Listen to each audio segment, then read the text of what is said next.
Adelante, Listo, muy doctor. buenas noches con todos. ¿Me pueden escuchar bien? ¿Sí? Sí, doctor. Perfecto. Bueno, para saludarlos cordialmente, agradecer esta invitación que me hace SFOCAP. Me va a permitir conversar con ustedes estos temas de la prueba en el proceso penal. Temas tan interesantes como son la prueba en el proceso penal. Muchas gracias a los que activen sus cámaras para poder tener una relación, una situación mucho más interactiva.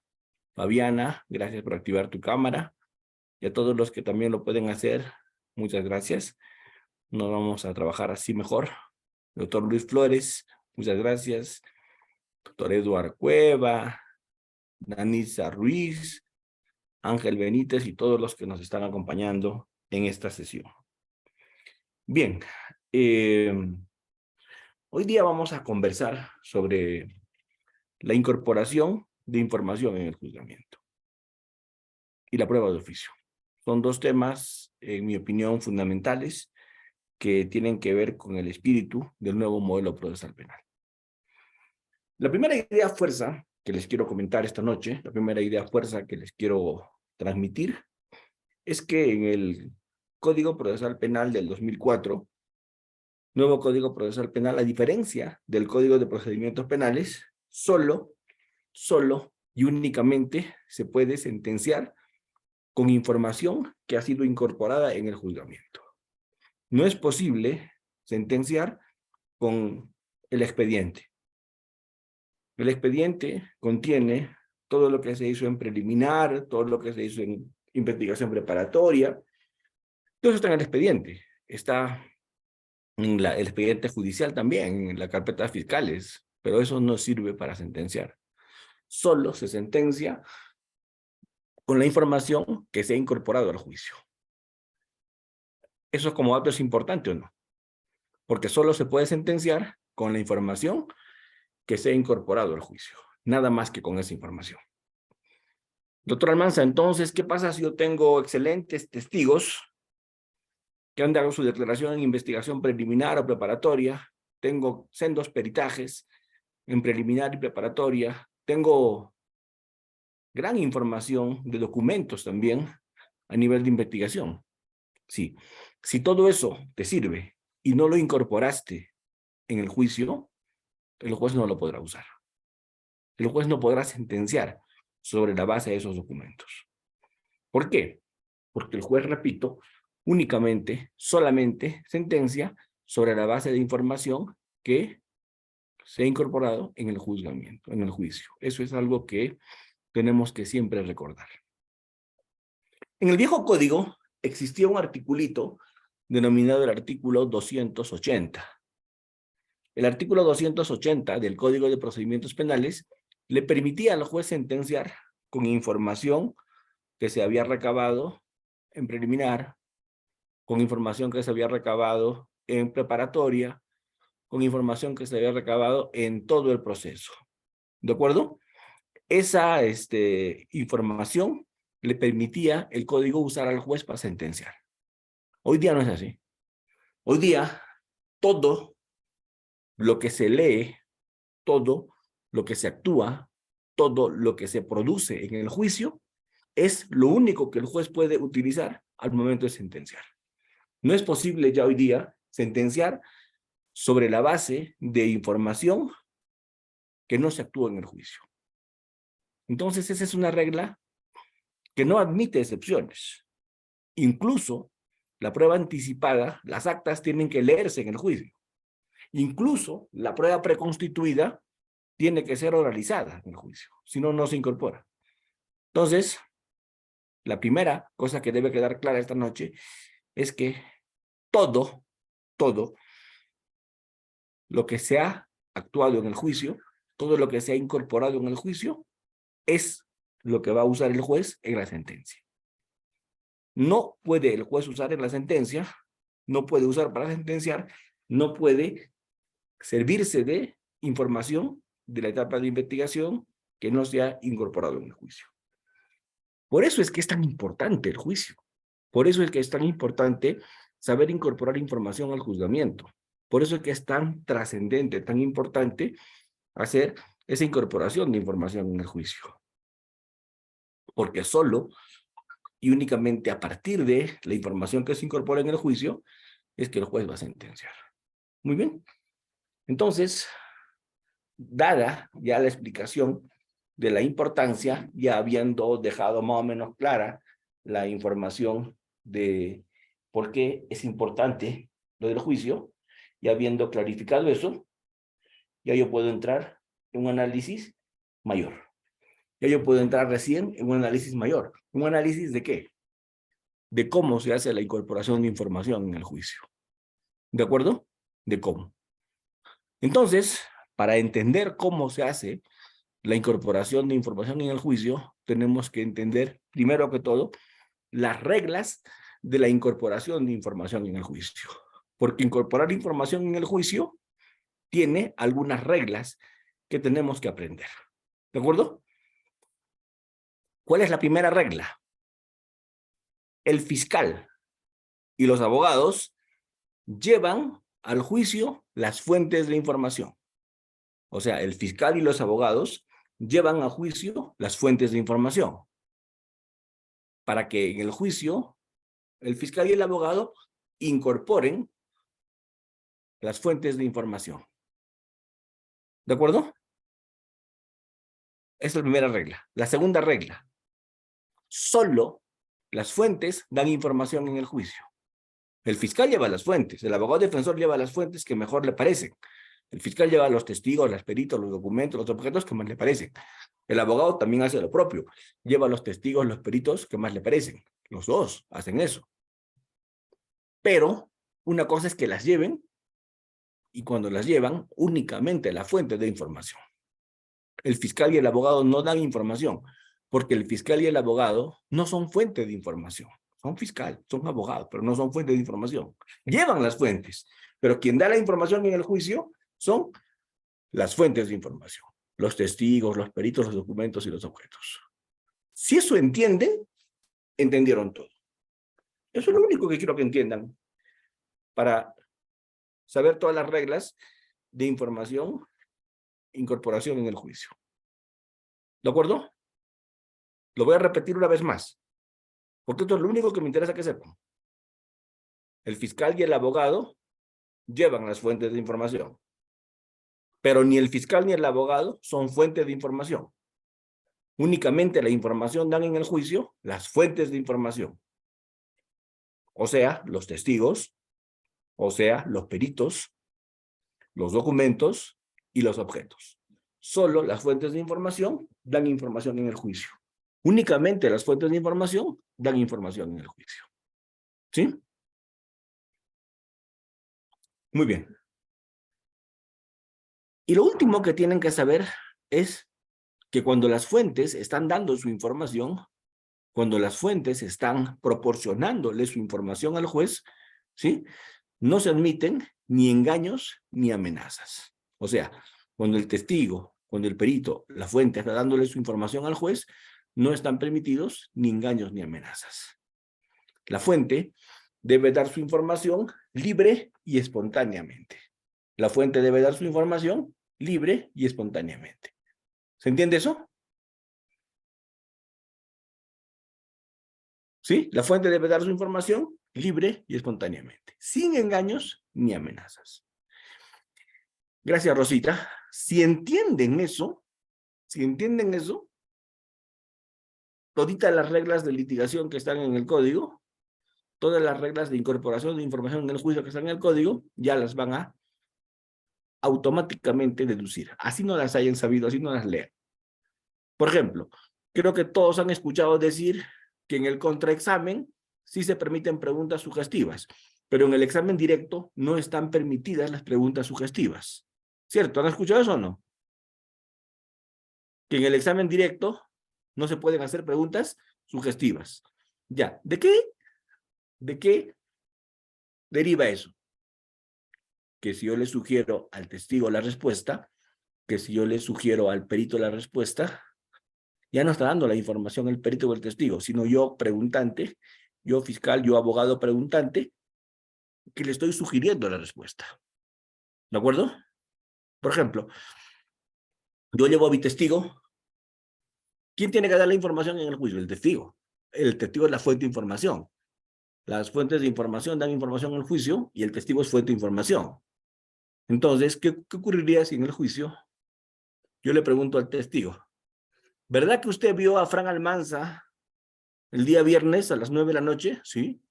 ¿Verdad que lo vio hablando sobre incorporación de información en juzgamiento? Sí. ¿Verdad que hasta las 9:30 de la noche habló sobre las reglas? Sí. Pregunto, ¿quién está dando la información? ¿El que pregunta o el que responde?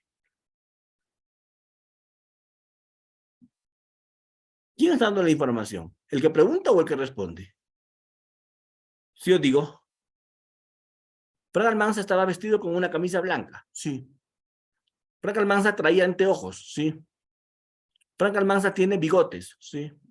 ¿Quién está dando la información? ¿El que pregunta o el que responde? El que pregunta. Eso está prohibido, porque el que pregunta no es fuente de información. Solamente tiene que dar información en el juicio las fuentes de información. Y el que pregunta no es fuente de información. El que pregunta lleva las fuentes de información. Por lo tanto, en el examen directo, está clarísimo que no pueden hacerse preguntas sugeridas o sugestivas. ¿Ven?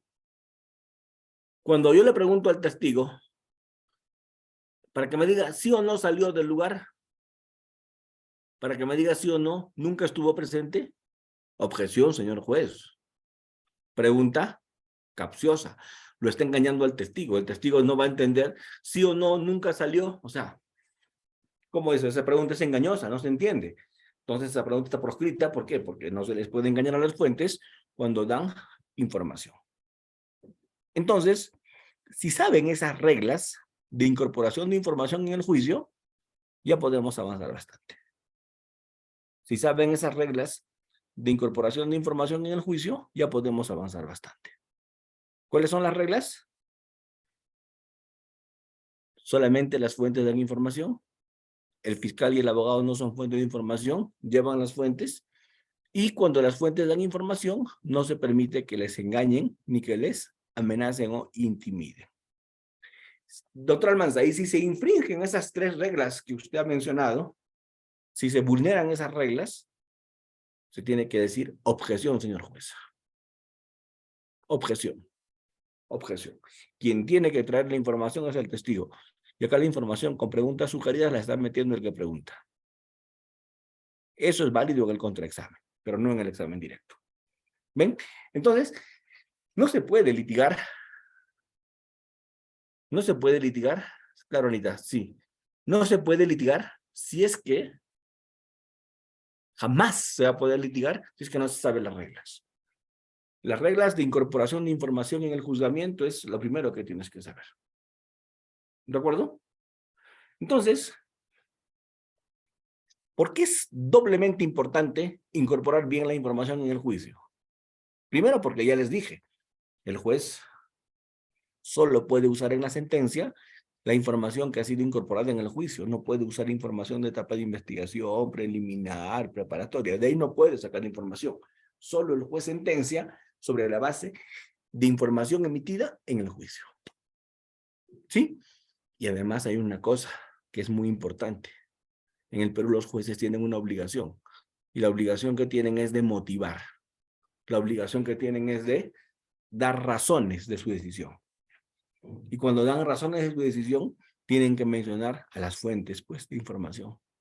Porque para que digan que Juan mató a Pedro, tendrán que decir qué testigo lo dijo.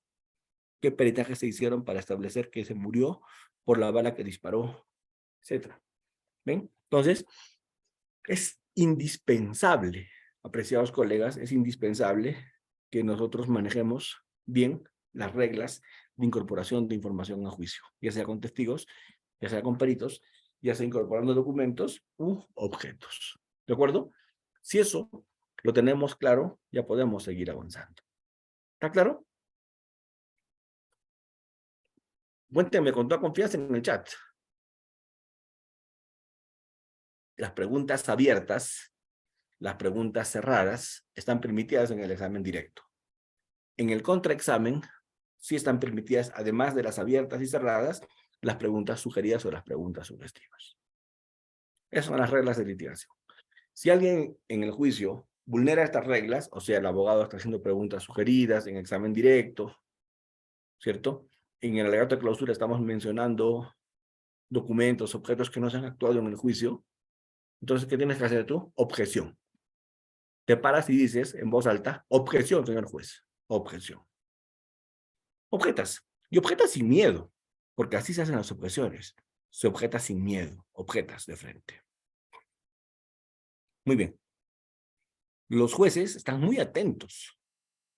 Muy atentos. ¿Por qué? Porque los jueces solamente pueden sentenciar con lo que se ha hecho en juicio. Así que no se pueden perder ni el más mínimo detalle. Entonces, si ustedes van a ver, los jueces se toman nota como se va llevando el juicio. Anotan lo que dicen testigos, anotan lo que dicen peritos, para sentenciar con mejor base. Entonces, es indispensable saber incorporar información en el juicio. Muy bien. Ahora vamos a trabajar sobre, ya explicamos las reglas, ¿cierto? Ahora vamos a explicar la técnica de incorporación de información en el juicio. La técnica. ¿De acuerdo? La técnica. Y cuando voy a hablar de la técnica de la incorporación de información en el juicio, ¿a qué voy a hacer mención? ¿Cierto? A las destrezas, a las habilidades. Porque para incorporar adecuadamente información en el juicio, no solo nos hace falta conocer las reglas, también tenemos que conocer destrezas y habilidades. Porque si solo si conocemos destrezas y habilidades, vamos a poder litigar bien. Entonces, ¿cuáles son las primeras o las más importantes destrezas que tienes que tener para litigar en el juicio? La primera destreza es tienes que saber incorporar información, o sea, saber el método. Saber hacer preguntas abiertas y cerradas, saber hacer preguntas sugestivas en el contraexamen, saber exhibir un documento y pedir reconocimiento, saber confrontar, etc. Todo eso es técnica, es habilidad. ¿Y dónde se adquiere? Se adquiere con la práctica, porque son habilidades que las vas a ir adquiriendo poco a poco con la práctica. ¿Sí? Entonces, tienes que manejar para incorporar adecuadamente información en el juicio, técnicas de litigación, herramientas de litigio, herramientas de litigación oral. ¿Sí? Muy bien. Ahora bien, yo les pregunto a ustedes, de todas las reglas, ¿cuál es la más difícil? Creo que ninguna, las reglas son muy simples de entender. Pero de las técnicas, ya me paso ahora a las técnicas, de las técnicas, lamentablemente de las técnicas, hay muchas que son muy complicadas de aprender. Hay muchas que son muy complicadas de aprender. Por ejemplo, una técnica que es fácil de aprender es hablar con claridad. O sea, hablar y que lo que estás diciendo te escuchen. Que para tu interlocutor sea entretenido tu relato. Eso es una técnica importante. Que tú hables y lo que hables se entienda. Hay otra técnica que dice que tienes que saber hacer preguntas abiertas, cerradas, sugestivas, con velocidad, con ritmo, saber los objetivos. Eso es técnica. ¿De acuerdo? Eso es técnica. Y la técnica se adquiere con la práctica. Y por último, para incorporar información en el juicio, ¿qué tienes que saber también? Para incorporar información en el juicio, tienes que, además de saber técnicas, tienes que saber armar estrategias, porque el juicio es una cuestión también estratégica. Es como saber acomodar las proposiciones fácticas. Es como saber acomodar las fuentes de información. Es como saber construir hechos, ¿cierto? Es muy, muy importante en el juicio tener en cuenta eso. Muy bien. Y lo otro, tienes que saber cerrar la información que has conseguido, ¿sí? Cerrar la información que has conseguido. ¿Están viendo las PPT que estoy proyectando o no? ¿Se ve? No, doctor. A ver, estamos peleados con estas PPTs. Vamos a ver si ahora se ve.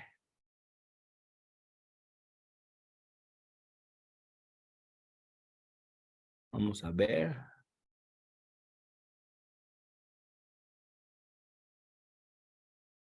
¿Qué está pasando con esto?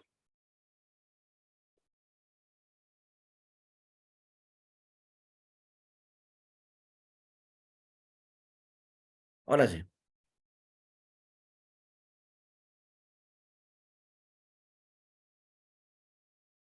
Ahora sí lo pueden ver, ¿verdad? ¿O no? Tampoco. Ya no me digan que no lo pueden ver. No, tampoco. Sí, está compartiendo porque no aparece en pantalla.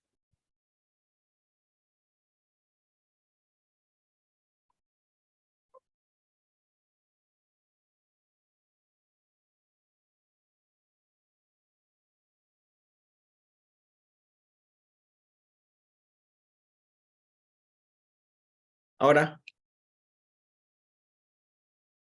ya Ahora pueden ver. sí, doctor, está cargando. Ya, Ahora sí, ya, se ve. todos esos artículos que estoy mencionando Sí, allí, todos esos artículos son los artículos que regulan la litigación oral en el juicio, o sea, cómo se incorpora información en el juicio. ¿Ven? Todos esos artículos. Como verán, cómo hacer una teoría del caso, cuáles son las reglas para hacer los alegatos preliminares de inicio, de apertura, como le quieran llamar, qué implica el examen del acusado, cómo es el examen de testigos y peritos, cómo es el contrainterrogatorio, ¿cierto? Las confrontaciones, la realización de medios probatorios, los alegatos. Como verán, todos los datos que quieren saber están allí, porque esa es la regulación que hace el código de los supuestos de las reglas de litigación oral. ¿De acuerdo? Entonces, esa PPT, guarden.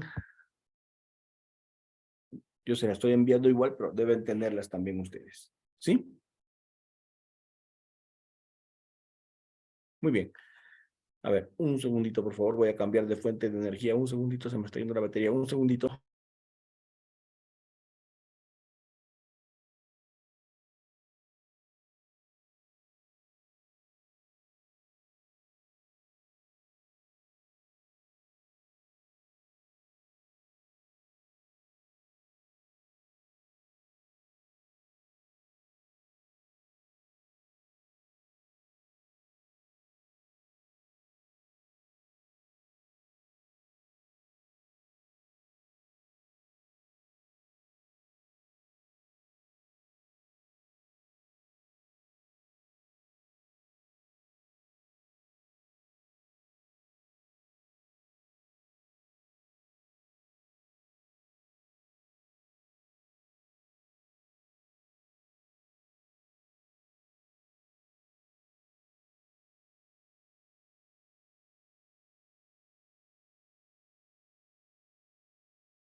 Me interesa que internalicemos un segundito esos artículos que están ahí en las PPTs. Quiero que internalicemos un segundo esos artículos y sobre esos artículos conversemos un segundo. Bien, cuando vamos a incorporar información en el juzgamiento, esa información que vamos a incorporar en el juzgamiento se va a hacer únicamente sobre la base de tu teoría del caso. La información que tú vas a incorporar en el juzgamiento es la información que se ajusta a tu teoría del caso, la información que has seleccionado para acreditar tu explicación de lo que ocurrió, para acreditar tu teoría del caso. Solo a partir de eso tú vas a poder incorporar información en el juicio. Explico. Durante la etapa de investigación, el fiscal tiene una versión de lo que ocurrió. El fiscal va a tener una versión, el fiscal va a tener una explicación de lo que ocurrió. El fiscal tiene una versión de lo que ocurrió. Y el abogado defensor también tiene una versión de lo que ocurrió. Los dos tienen una versión de lo que ocurrió. Pero, créanme, es muy importante que así como el fiscal tiene una versión de lo que ocurrió, y el abogado defensor tiene una versión de lo que ocurrió, para su versión han seleccionado información. Esto es, de todo el expediente, de los 20, 30, 40 tomos, 10 tomos, 5 tomos, 2 tomos, lo que sea el expediente fiscal, la carpeta fiscal, como se le llama. De todo eso, el fiscal llevará pues un poco de información únicamente, porque es la información que le va a servir para explicar al juez lo que desde su punto de vista ocurrió. Y el abogado defensor también de toda esa información seleccionará otro poco y llevará al juicio. Entonces, ¿qué selecciono? Lo que me sirve para probar la explicación que yo tengo. ¿Qué llevará al abogado? Lo propio, lo que le sirve para acreditar la información que tiene. Cada uno lleva lo que le es útil para acreditar su información, ¿cierto? Entonces, a partir de allí, creo que es muy importante que tengamos claro nosotros varias situaciones. Y una de ellas que tenemos que tener clara, ¿me pueden ver ahora sí? ¿Sí? Sí, Confírmeme si se doctor. ve mi cámara ya. Sí se ve. Perfecto. Entonces podemos continuar. Sino que hay algún problema con la camarita, pero yo lo arreglé. Ya. Entonces, como les venía diciendo, todo lo que ustedes hagan, todo lo que ustedes realicen en el juicio, tiene que ver con su teoría del caso. Todo lo que hagan en el juicio tiene que ver con la versión, con la explicación que ustedes tienen. Con eso tiene que ver. Nada es improvisación. Entonces, vamos, en el expediente yo tengo información que yo he seleccionado. Con eso hago mi teoría del caso y esa información es la que yo voy a llevar al juicio y la voy a incorporar. El resto es material de desecho. El resto es algo inservible. Porque de los 50 testigos que han declarado en investigación, de los 10 peritajes que se hicieron en la investigación, de los 400 documentos que se recabaron, el fiscal llevará unos cuantos testigos, algunos peritos y algunos documentos. Con eso se acreditará la explicación que tiene de lo que ocurrió. El abogado defensor hará lo propio. Llevará otro poco para acreditar también su teoría del caso. Pero, doctores, esto es muy importante. Todo el resto de la información que el fiscal no llevó y el abogado tampoco, ya no sirve. Es material de desecho. Eso es a la basura. No sirve. Porque solo lo que se va a incorporar en el juicio es lo que va a usar el juez para sentenciar. Entonces tienen que tener mucho cuidado con cómo seleccionar la información que van a llevar al juicio. Tienen que tener mucho cuidado con cómo seleccionar la información que van a llevar al juicio sobre la base de su explicación o su teoría del caso. ¿Sí? Entonces, cuando incorpores información en el juicio, vas a pensar en acreditar tu versión, en acreditar tu teoría del caso, en acreditar tu explicación de lo que ocurrió. Para eso vas a incorporar información en el juicio, para que con eso demuestres lo que según tú ocurrió, para que según eso demuestres lo que según tú pasó. ¿Ven? Entonces, esa es la nota más importante que les quiero transmitir hoy día. Que el juicio es una cuestión estratégica. Los dos, cuando incorporen información en el juicio, el fiscal y el abogado defensor, lo van a hacer pensando en su teoría del caso. Su norte, su guía, su hoja de ruta para todo lo que van a hacer en el juicio es la teoría del caso. Porque todo lo que van a hacer tiene que ver con la teoría del caso que le quieres probar al juez. Luego, cuando inicia el juicio, normalmente se hacen los alegatos preliminares, los alegatos de cierre. Claro, después de las etapas en el juicio, que ya tienen que ver seguramente con acreditación de los jueces, de los sujetos, con el tema de la prueba nueva, ya. Imagínense que ya pasó todo eso. Lo siguiente que en el juicio se hace son los alegatos preliminares. En los alegatos preliminares, lo que se hace es un anuncio. ¿Un anuncio de qué? De qué testigos vendrán, de qué peritos traerás y qué es lo que tú con eso pretendes probar. El alegato de apertura no es otra cosa que un anuncio, una presentación inicial de lo que se va a hacer en el juicio. El alegato de apertura es eso. Por eso también se le conoce el alegato de apertura con el nombre de presentación inicial. Alegato de inicio. ¿Sí? Luego de los alegatos de apertura viene el examen del acusado. Le van a preguntar si entendió los alegatos del fiscal y si acepta los cargos. Si dice que sí, terminó el proceso, porque va a haber conclusión anticipada. Se discutirá pena, reparación civil, consecuencias accesorias, pero si dice que sí, terminó el proceso. ¿Sí? Y después se negociará, pues, pero ya terminó el proceso con la aceptación de cargos. Si no acepta cargos, si el procesado dice soy inocente, no acepto cargos, lo que se va a hacer es ya empezar con el examen del acusado. Vamos a empezar con el examen del acusado. El acusado tiene derecho a guardar silencio. El acusado tiene derecho a permanecer callado. Pero el acusado no tiene derecho a mentir. Una cosa es tener derecho a guardar silencio y una cosa muy distinta es tener derecho a mentir. El acusado tiene derecho a guardar silencio, pero no tiene derecho a mentir. Ese derecho a mentir no existe. ¿De acuerdo? Luego, de que declare el acusado, se van a incorporar información a partir de testigos y peritos. ¿Y quién van a hacer las preguntas del examen directo? El que llevó al testigo. Y luego, a los peritos. Y se hacen las preguntas abiertas y cerradas, pero nunca sugestivas. Cuando termina el examen del testigo o del perito, cuando el examen del testigo o del perito concluye, ¿cierto?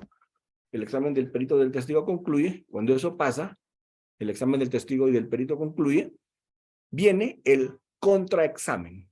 Esto es el examen que ese testigo o ese perito le hace la parte contraria, el contraexamen. ¿Sí? ¿Para qué? Para evidenciar contradicciones, para establecer medias verdades, para completar información, etc. Para eso viene el contraexamen. Y después del contraexamen viene el redirecto y el contradirecto. El redirecto y el recontra o el contradirecto. Luego vienen, ¿cierto? Ya las etapas de alegación. Pero antes, me estoy saltando, se hace la oralización. O sea, se leen todos los documentos, se visualizan los videos, se escuchan los audios, ¿sí? Esa es la etapa de oralización. Pero, doctores, lo más complicado, lo más complejo en la actuación probatoria, en la incorporación de información en el juicio, es, así, lo más completo, es tener la técnica suficiente para que toda la información ingrese. Y con un margen de error mínimo. ¿De acuerdo? Que la información ingrese y con un marco de información. Cuando se dé todo, cuando se va a dar toda la actuación, cuando se va a dar toda la discusión, cuando se va a hacer todo este asunto relacionado con las teorías del caso, los alegatos preliminares, el examen del acusado, testigos, peritos, de directo, contra, objeciones, ¿cierto? Cuando se haga todo eso, se van a hacer ya los alegatos de cierre, los alegatos de clausura. Y en los alegatos de cierre o alegatos de clausura, el fiscal y el actor civil sacarán a relucir lo mejor de ellos mismos. ¿Para qué? Para que ellos puedan hacer una sistematización, ¿de acuerdo? De todo lo que se actúa en el juicio. Y a partir de ahí decir qué de lo que se actúa les favorece y qué no. Van a tener que hacer una situación de ese tipo. ¿Sí? Entonces, los alegatos finales o de clausura son un balance de todo lo que se hizo en el juicio. Son un balance positivo de todo lo que se hizo en el juicio. Son las conclusiones que tiene el fiscal y el abogado de qué es lo que se probó en el juicio. Por eso es que hacen su alegato final. ¿Sí? Por eso es que hacen su alegato final. Muy bien. ¿Hasta ahí está claro el tema? ¿Entendió? ¿Sí? Qué bueno. Están todavía despiertos, ¿verdad? Listo, Sergio. Gracias. Muy bien. Continuamos. El juicio siempre es una cuestión estratégica. ¿Qué quiere decir eso?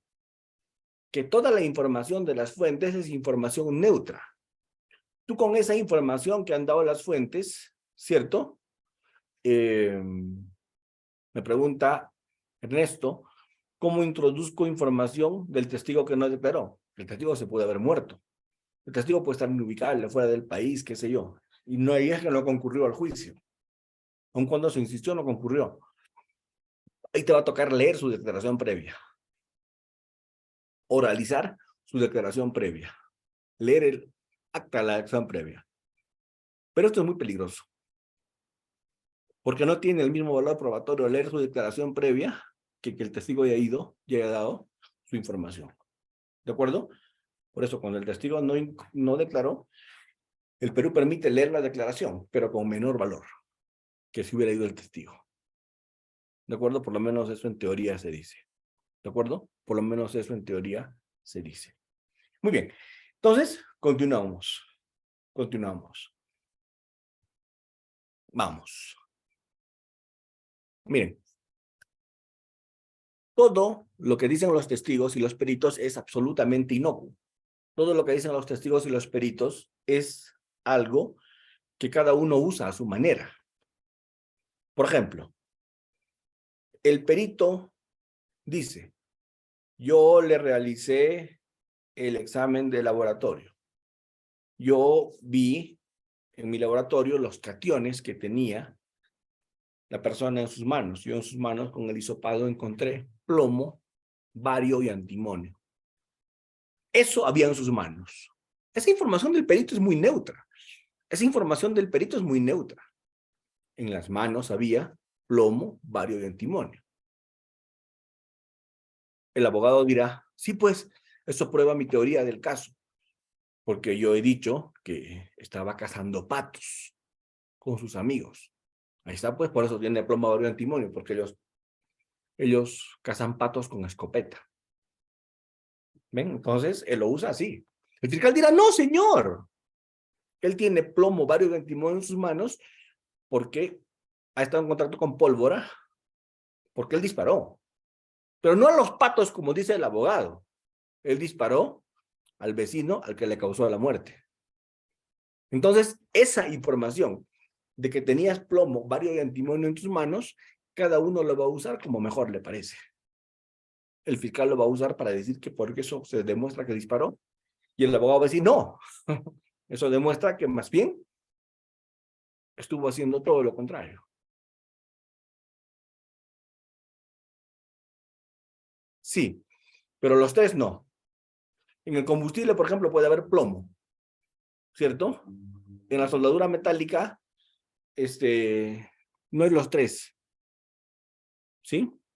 El plomo, el bario y el antimonio, que son los componentes de la pólvora, ¿no? La pólvora está allí.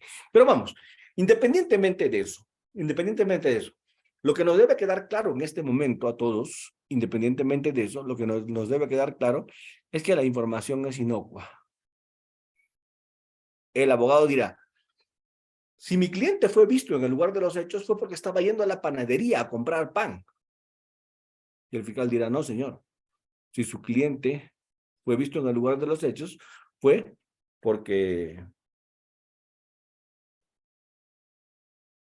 estaba saliendo de haber cometido su crimen. Venga, el tipo fue visto en esa esquina. Para el abogado, porque fue a comprar pan. Para el fiscal, porque salió de la escena del crimen. ¿Cierto? Pero cada uno le da el valor que considera y la relevancia que considera y la pertinencia y la conducencia que considera. ¿De acuerdo? Porque cada uno lo va a usar en función de su explicación, en función de su teoría del caso, en función de lo que dice. Toda la información es neutra. Por eso es que es muy importante que cuando incorpores información en el juicio, es muy importante que cuando incorpores información en el juicio, tengas en cuenta todas estas situaciones que estamos conversando hoy día. Es muy importante que todo eso lo tengas en cuenta. ¿Sí? Un dato más. Un dato más que es muy importante. Un dato más que es muy importante. Cuando vas a incorporar información en el juicio, ¿cierto? Richard me pregunta, ¿cómo introducir una prueba nueva en el juicio? Solamente la prueba nueva se puede en el juicio introducir cuando estamos iniciando el debate, ¿cierto? Antes de que se empiece la actuación de pruebas, ¿cierto? Únicamente se puede introducir al inicio del debate, pero en dos situaciones. Richard, en dos situaciones.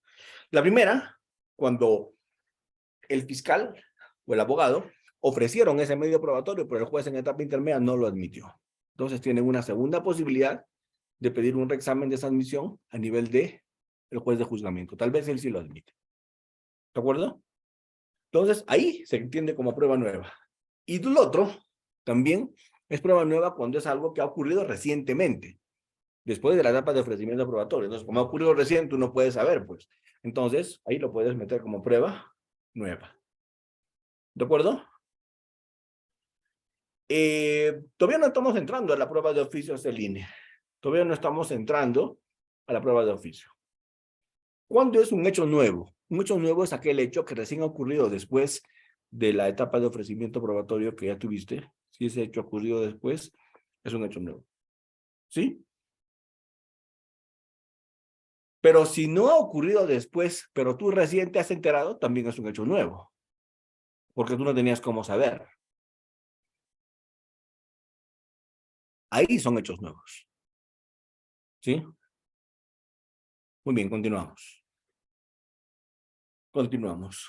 Entonces, es importante que cuando vas a incorporar información en el juicio, es importante que cuando vas a meter información en el juicio, vas a incorporar información en el juicio, tienes que tener en cuenta una situación. Y la situación es bastante delicada. ¿Qué tienes que tener en cuenta cuando vas a incorporar información en el juicio, además de todo lo que ya hemos conversado? Además, que cada uno que ofreció a su testigo o a su perito decide si lo actúa o que prescinde. Yo puedo prescindir del testigo que yo llevé y ya no tomar su declaración. Me desisto en el juicio. Doctor, ¿y qué pasa si la otra parte ya le echó lente al testigo del que te estás desistiendo? No interesa, porque yo lo había ofrecido. Si él quería información de ese testigo, debió ofrecerlo él también. Porque mientras tanto está yendo al juicio solo con mi pertinencia, con su utilidad. Y si a mí no me interesa, al abogado defensor, menos. Doctor, pero la información puede ser relevante para él. Lo hubiera ofrecido, pues, como testigo. Lo hubiera ofrecido. ¿Sí? Muy bien. Ahora recién vamos a dar una presentación inicial, una pequeña pinceladita, ¿cierto? A la prueba de oficio. Vamos a dar una pincelada a la prueba de oficio. La prueba de oficio es una prueba que las escuelas garantistas nunca van a admitir. Las escuelas garantistas jamás van a admitir que exista prueba de oficio. ¿Por qué? ¿Por qué las escuelas garantistas nunca van a admitir que exista prueba de oficio? Por una razón, queridos colegas. Y la razón por la que los garantistas nunca van a admitir que haya prueba de oficio es que, como está redactado en nuestro código, dice, cuando el juez duda, cuando el juez quiere esclarecer, cuando el juez quiere hacer averiguación de la verdad, ahí el juez puede de oficio ofrecer prueba en el juicio. Pero la pregunta del millón, ¿cuál es? La pregunta del millón, ¿cuál es? La pregunta del millón es que el juez únicamente, ¿cierto? El juez únicamente va a ofrecer prueba de oficio porque ese juez quiere establecer la verdad, ¿cierto? Ese juez quiere establecer la verdad, porque nuestro código busca la verdad. ¿Pero qué dicen los garantistas? Volviendo, ¿qué dicen los garantistas? Los garantistas dicen, no puede haber pruebas de oficio, porque si el juez duda, no debe salir de la duda. Si el juez duda, debe absolver. Porque ante una duda, lo que cabe es absolución, no prueba de oficio. Y los garantistas dicen, la prueba de oficio siempre favorece al fiscal. Porque si el juez duda, y por eso es que trae prueba de oficio, si dudó, mejor porque no absolvió. En vez de traer prueba de oficio. La prueba de oficio es para favor del fiscal. Entonces se rasgan las vestiduras los garantistas y dicen, ¿cómo pudiendo? ¿Cómo puede ser? ¿cierto? Pero como se dan cuenta, doctores, como se dan cuenta, el tema ahí como que se entrecruza. Estoy compartiendo información relevante. ¿Ahora se ve? No, estoy No, peleado con doctor. esto hoy en día. A ver, vamos a ver, ahora creo que ya se ve.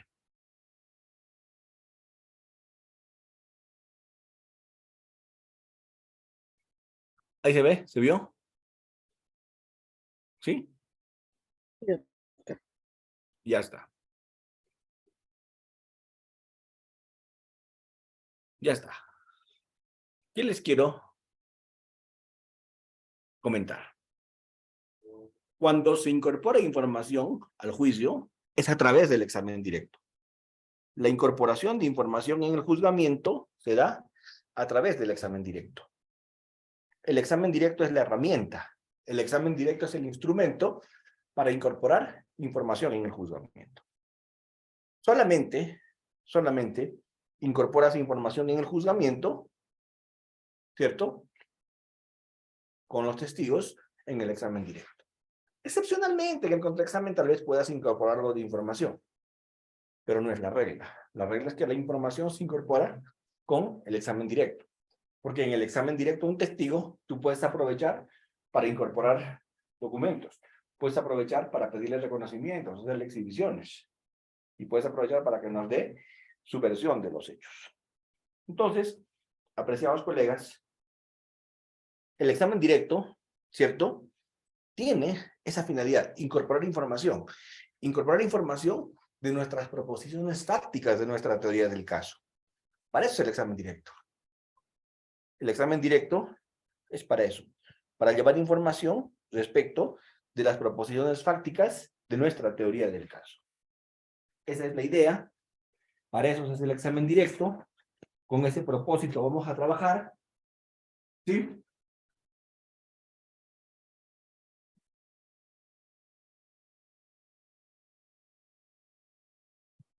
¿Lo pueden leer allí? ¿Sí se puede leer? Cuéntenme. Sí, doctor. Ya.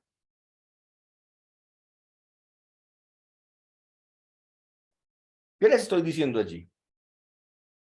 Que si yo, por ejemplo, soy fiscal y como fiscal llevo un caso de robo ante el juez y le digo, señor juez, voy a acreditar que el día 15 de marzo del 2019 varias personas, entre ellos los procesados, acá presentes, Juan Pérez y Perico Los Palotes, ingresaron a la discoteca Snack, previamente golpearon a los vigilantes, una vez dentro, a los que se encontraban divirtiéndose bailando, los despojaron de sus celulares y billeteras. Y luego se dieron a la fuga, pero afortunadamente pasaba un patrullero que los capturó. Eso es mi tema que como fiscal voy a probar ese día en el juicio. Entonces, pregunto, yo los llevaré a los dos vigilantes que estuvieron en la puerta. ¿Pero para qué llevaré a los dos vigilantes que estuvieron en la puerta? Llevaré a los dos vigilantes que estuvieron en la puerta por una razón. Para que ellos digan cómo es que ingresaron y los golpearon. Eso es lo que van a decir los vigilantes en la puerta. Para eso los voy a llevar. Entonces, en el examen directo les pregunto sobre eso y chao. Luego, preguntaré a los agraviados, a los que están en la discoteca bailando. Algunos de ellos. ¿Qué les sustrajeron y cómo eran los que asaltaron? ¿Cómo se produjo el asalto? Y a los policías que hicieron la captura, ¿qué les preguntaré? Sobre cómo se hizo la captura. Sobre cómo es que ellos opusieron resistencia. Sobre qué se les encontró en su poder cuando se les capturó. Eso le preguntará al policía, ¿cierto? Eso le preguntaré al policía. ¿Y qué le preguntaré yo? ¿Qué le preguntaré yo a los... a ver, lo voy a explicar así. ¿Qué le preguntaré yo a los peritos? Los peritos dirán las huellas de quién son, las que aparecen en la pared. Las huellas de quién son las que aparecen en los guantes quirúrgicos que se encontraron tirados. Entonces, el perito va también por algo muy puntual, ¿cierto? Entonces, cada órgano de prueba va al juicio con un propósito. Cada órgano de prueba va al juicio con una finalidad. La proposición fáctica es una afirmación sobre ello que satisface un elemento jurídico. Entonces, cada testigo irá por alguna proposición fáctica. Dice su información y se va. Si hago eso, si incorporo información así con testigos, ¿cierto? Y con peritos, y exhibo y oralizo, lo que estoy haciendo es persuadirlo al juez de lo que yo le he propuesto, de mi historia, de mi relato, de mi teoría del caso. ¿Sí? La idea es persuadirlo al juez. Hago todo eso para convencerlo al juez. Hago todo eso para que el juez quede convencido de todo esto.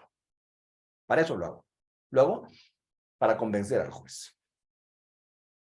La gran pregunta. Si hago un mal examen directo, no lo voy a convencer al juez de mi caso. No voy a poder incorporar con los testigos evidencia material. No voy a poder meter documentos u objetos para exhibición y reconocimiento.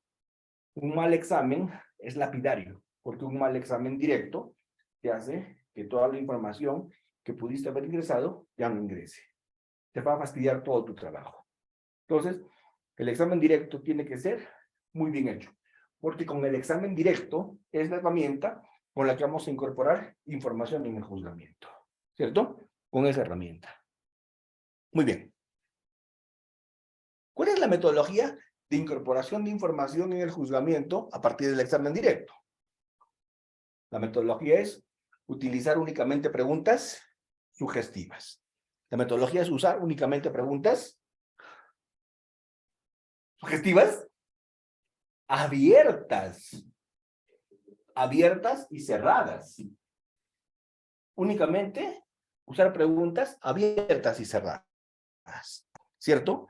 Acreditar al testigo, que el testigo me diga todo lo que sabe, de manera cronológica, el tema lo que ha ido, que cuente desde ese momento, con lenguaje común, directo al punto, de ser el caso adelanto debilidades, de ser el caso, y también de ser el caso, en ese examen directo, uso apoyos gráficos. Doctores, siempre ustedes recuerden una cosa. Cuando van a estar en el juicio y van a incorporar información, métanse en la cabeza algo. Quiero que lo tengan claro. Cuando incorporen información en el juicio, métanse en la cabeza una cosa. Lo que quiero que se metan a la cabeza y nunca se olviden, cuando incorporen información en el juicio, cuando metan información en el juicio, ¿cierto? Tengan claro una cosa. ¿Qué es lo que quiero que tengan claro? Que el juez tiene varios sentidos.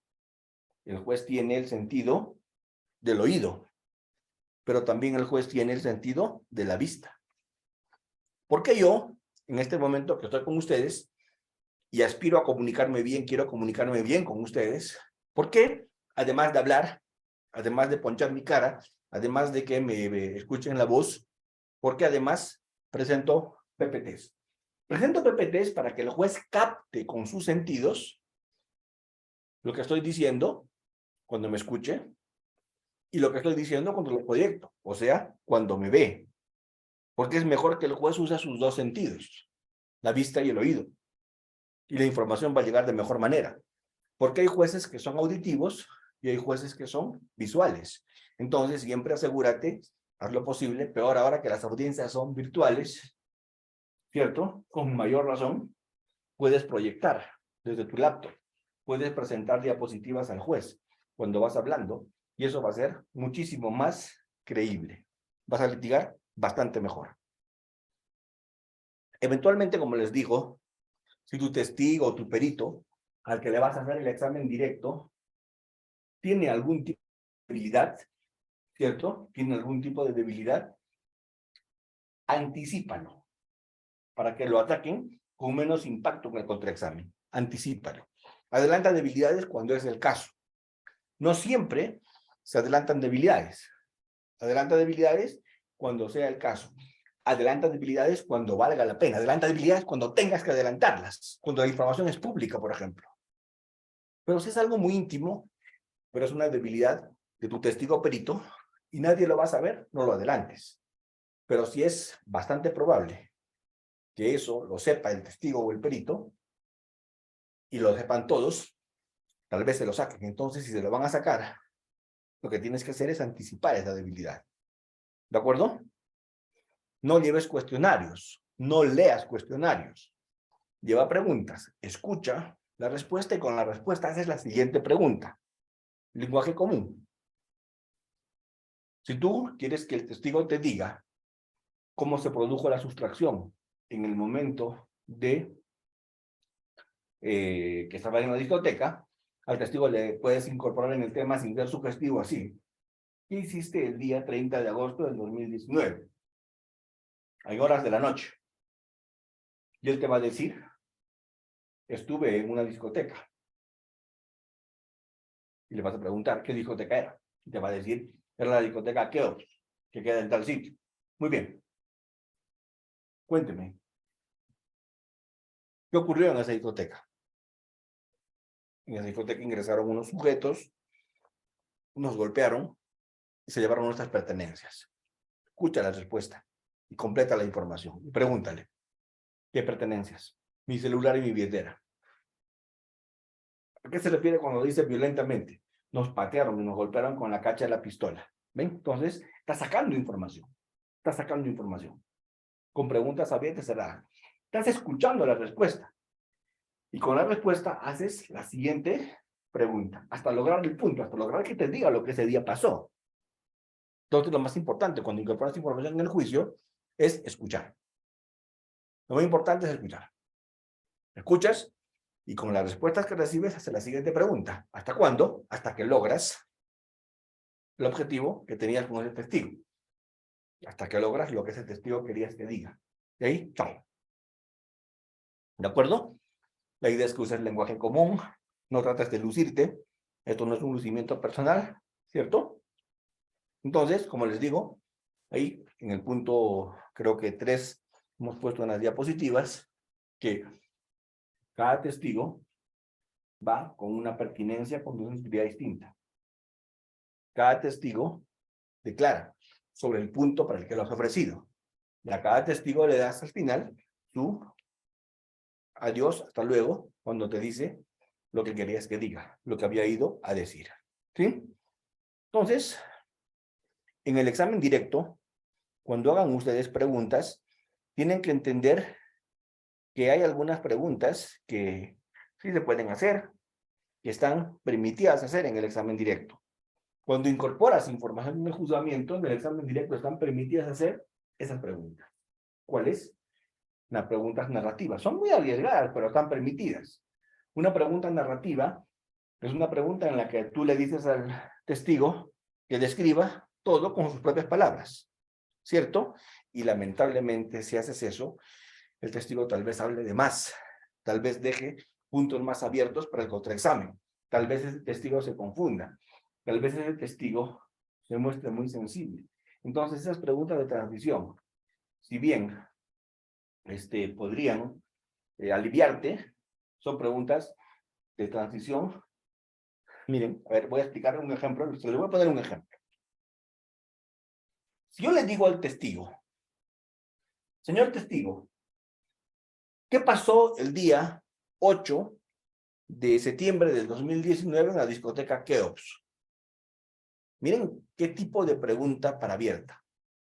Cuéntenos todo lo que pasó ese día en la discoteca. Esa pregunta es tan abierta que no me la van a objetar. Le van a permitir al testigo que responda. Pero ¿saben cuál es la desgracia? Cuando el testigo responda, puede que se vaya de boca, puede que termine diciendo tonterías, puede que termine diciendo incoherencias, puede que termine haciendo afirmaciones que después vas a lamentar. Por ejemplo, el testigo puede terminar diciendo, llegamos a la discoteca porque estábamos celebrando un cumpleaños.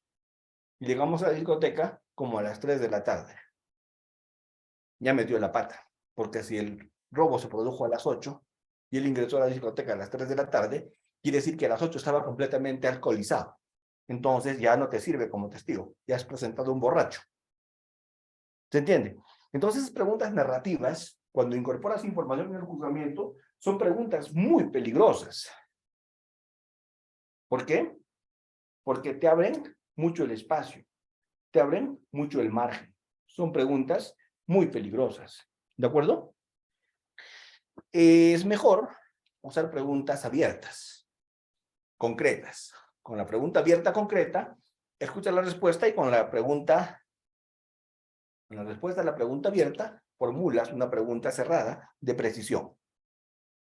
¿Cierto? Las preguntas abiertas motivan narraciones, ¿cierto? Se usan, ¿de acuerdo? Hasta cierto punto y se complementan con preguntas cerradas, que son mucho más concretas, ¿de acuerdo?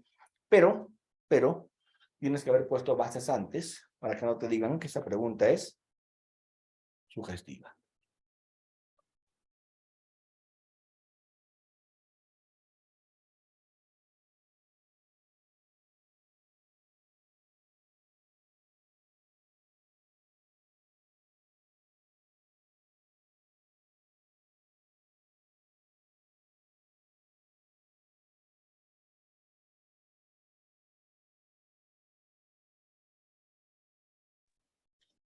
Estimados participantes, hemos tenido un pequeño problema con el doctor.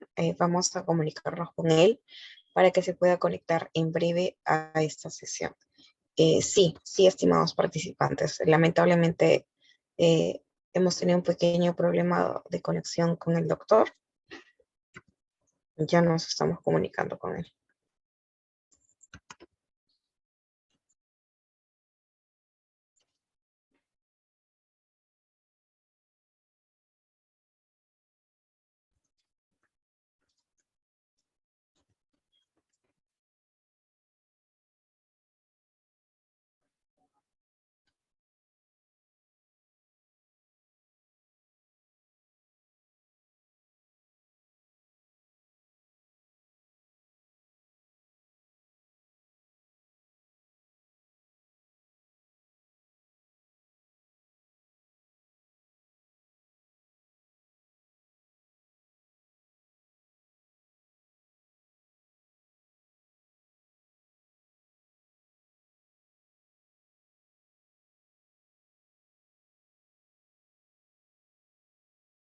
Sí, estimado participante Ernesto, lamentablemente ha habido un tema de conexión con el doctor Almanza, pero ya nos hemos comunicado con él y ya nos dice que está retornando en breve.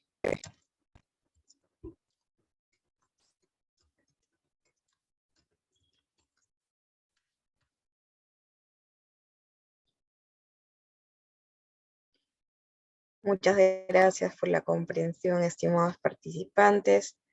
Ya el doctor Almanza va a iniciar en unos minutos, va a ingresar, perdón.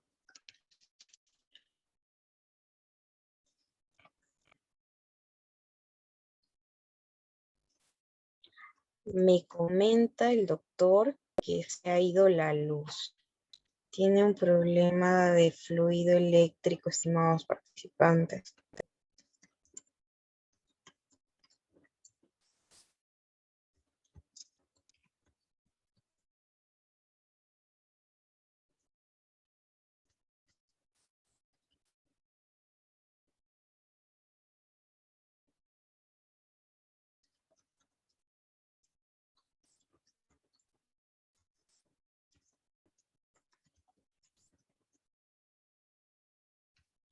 Bien, estimados participantes, lamentamos informarles que por un problema de energía eléctrica, el doctor Almanza no va a poder retornar a la sesión del día de hoy.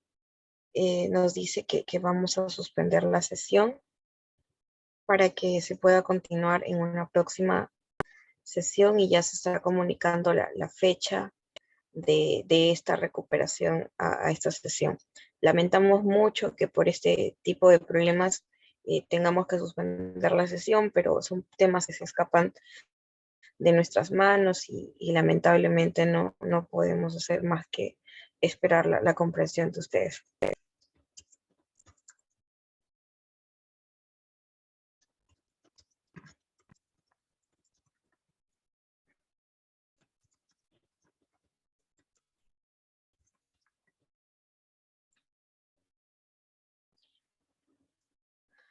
Bien, estimados participantes, les repito que por un problema de conexión de internet, el doctor Almanza se ha tenido que retirar de la sesión, ha pedido suspenderla para la próxima semana. Ya las asesoras de venta y los coordinadores les estarán indicando cuándo sería la fecha de la recuperación de esta sesión. Pedimos las disculpas del caso, son cosas que se nos escapan de nuestras manos y lamentablemente no podemos preverlas. Claro, las diapositivas nosotros las vamos a solicitar al doctor Almanza y luego las vamos a subir a nuestra aula virtual. Sí, muchas gracias por la comprensión, estimado Roberto, Ernesto, Raimundo, gracias por la comprensión en este caso.